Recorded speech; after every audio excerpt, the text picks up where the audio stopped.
Hey, what's happening, my friends? How are ya? Hiker Dave here.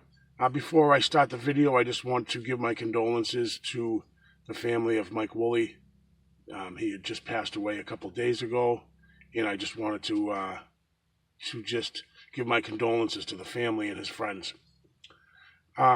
So, before I continue with the video, everything I say in this video, it's important that it's my opinion, my theory only. So I don't have to keep on saying just my opinion, just my opinion. But I want to talk about travel corridors, travel habits of Sasquatch. And I've been doing a lot of work in this area, especially the last week. I've gone to a lot of places and done some stealth exploration, kind of pulling over in places you shouldn't, just walking off the side of the road into the woods. There's no trail, there's no state forest, no state park or anything like that. So, don't tell anybody. But, I'm talking about pulling over on the highway, stuff like that, that you're not supposed to do that. But I'm trying to gather this information. And the only way, really, that I could confirm some of this stuff for myself was to just pull over on the highway. So I'm seeing things on a major highway in my area in southeastern Massachusetts, about a 30-mile stretch, almost 40-mile stretch of road that I've been kind of nibbling at the past week in exploring off of this main major route.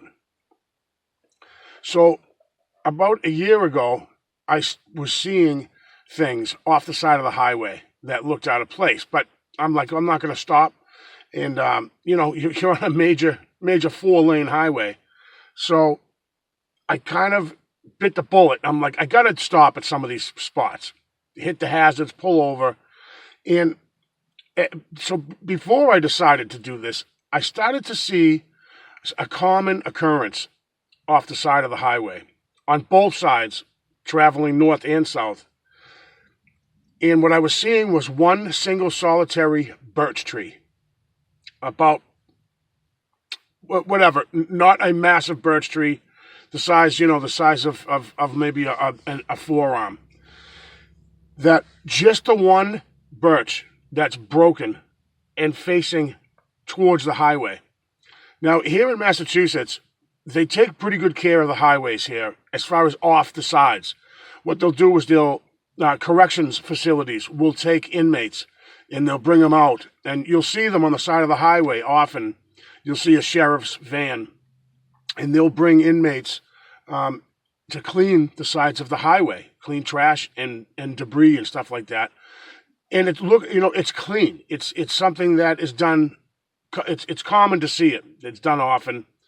So it's not like there's tons of all down trees coming, facing into the road. But I keep seeing this pattern, and it's on both sides of the highway of a birch tree. It's not always a birch tree, but I'm seeing 75% of the time it's one birch tree. It sticks out like a sore thumb because it's a white birch, and it's one single tree sitting off the shoulder, sitting off the road, right at the wood line. And I started to take note of these things and kind of keep them in my memory bank and just wondered, geez, this must be a crossing area. I used to think that they have to cross a highway. They've got to cross roads. I believe that they travel often. They travel long distances, I believe.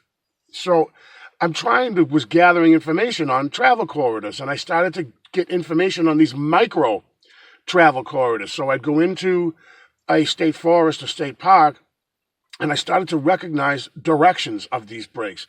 I'm not saying that this is what they're doing.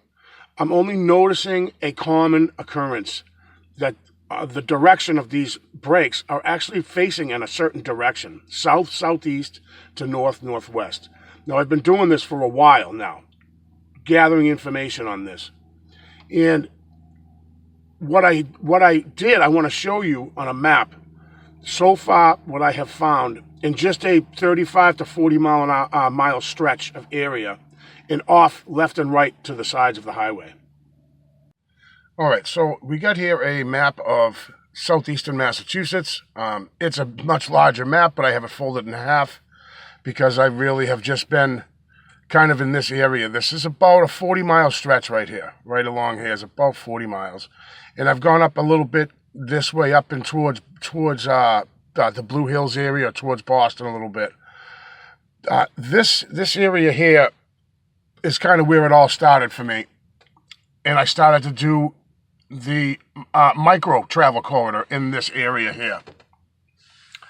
So I started to branch out to different state forests, another state forest here, and here. A lot of sign.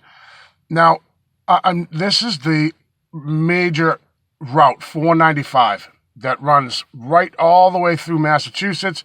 It brings you all the way up into New Hampshire, and it just kind of wraps around. It's one of the major thoroughfares that goes around the city of Boston. Then there's another one that wraps around the outside 128. So what I did was I started to look off to the side of these roads where I saw breaks off the side of the highway here, and I was marking where they are. And this area right in here is absolutely jam-packed with sign in here. Now, so I'm speaking of mainly tree breaks. Not necessarily just sapling breaks, but tree breaks. Generally, anywhere from 5 to 8 feet in the air. Trees as thick as my arm that are snapped and broken. And now when I look at these sign, I look to see what could have done it naturally, and I discount it. So these areas are all spots that I have looked and found sign where I can't explain how it broke, and they all look incredibly similar. All the breaks I have found up in these areas look exactly the same. A lot of them are twisted and snapped, and they all look the same to me. Okay, so so I'm trying to figure out a travel corridor, and suddenly when I look at the map, I'm seeing that they're traveling where we travel. Up this Route 95 here, all along 495. Now, I'm not saying that they inhabit these areas. That's not what I'm saying. But it suddenly just made sense to me that they're traveling the systems we use to travel. They're traveling right alongside the same areas that we are traveling.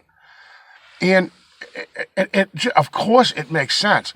And now, when I first came into this area here, this solid red circle here, I called it a pinch point just because of how much sign was here. It just seemed like a congregation area. And so and then I just kind of filed that in my memory, and I started to go down 95 here and seeing all these breaks. Down 495, seeing all these breaks along the side of the highway here. And I thought, that makes so much sense because it is a pinch point. These areas converge right here. I've never seen as much sign in one spot as I have in this area here. I mean, it amazed me, and it was something that really made me think that the answer oftentimes is glaring and staring you right in the face. I'm trying to decipher this code, and I'm looking at the map, and I'm like, it's not a difficult code at all. It's the simplest thing that I could have thought. They're traveling using the same travel direction and corridors that we are. They're just off to the side. They're just out of sight. All along this major 495 route, and often you'll see almost all over the place in my area, there's woods left and right of the highway. Of course, they don't want to build neighborhoods right directly next to a freeway, so it's all wooded area. Perfect to travel. And I'm like, studying and where could they possibly be traveling, and how are they traveling, and how are they getting, they're doing it the same way that we are. And I just found that it like just hit me like this past week as I'm seeing all of these tree breaks all condensed, especially in that one pinch point area. That amazes me that the pinch point that I believed for them is also a pinch point or a convergence area for us, for us to travel in our vehicles. And I was just like, I'm trying to make like this, this big discovery and thinking it's going to be just so difficult. How can I tie this all together? I didn't have to tie squat together because it's right on the map. It's right there. They're using the same travel areas as we are, just off to where we can't see, right in the wood line. So I wanted to share that with you guys, kind of what I've been doing the past week. I still have some kind of bug or flu, or not a flu. I still, pardon me, I still have got something wrong with like some kind of pneumonia or something is going on. But and anyways, I wanted to share that with you guys. I hope you found that interesting, and maybe if you're a fellow explorer out there and you're looking for where you can go to find sign, I'm gonna say travel down a highway, look for these anomalies, we'll call them, or just one obvious single tree broken. And it is, in my opinion, that's like a street crossing for them. They'll be on one side of the highway and come to the edge of the highway. It could be 2 a.m, 3 a.m, and they can look across the highway and see safe passage, so to speak. That's kind of like how I've been looking at it, where if they see no tree break or anything like that, maybe that leads right to a cul-de-sac or right into a neighborhood, so it's not a safe travel, and they can scan that wood line down the highway and see a tree break and say, okay, that was marked out. Maybe even it did it itself, or another Sasquatch left that tree break for future travelers in that area. Because I believe they have to work together. If they're not working together, they're not working against each other. They all have that same, my opinion, they all have that same common need and want to stay completely hidden and completely out of sight. I hope you guys found that a little informational, and maybe that's something that you could use in your own explorations. Thank you very much, guys, for coming by, and you'll definitely see me on the next one.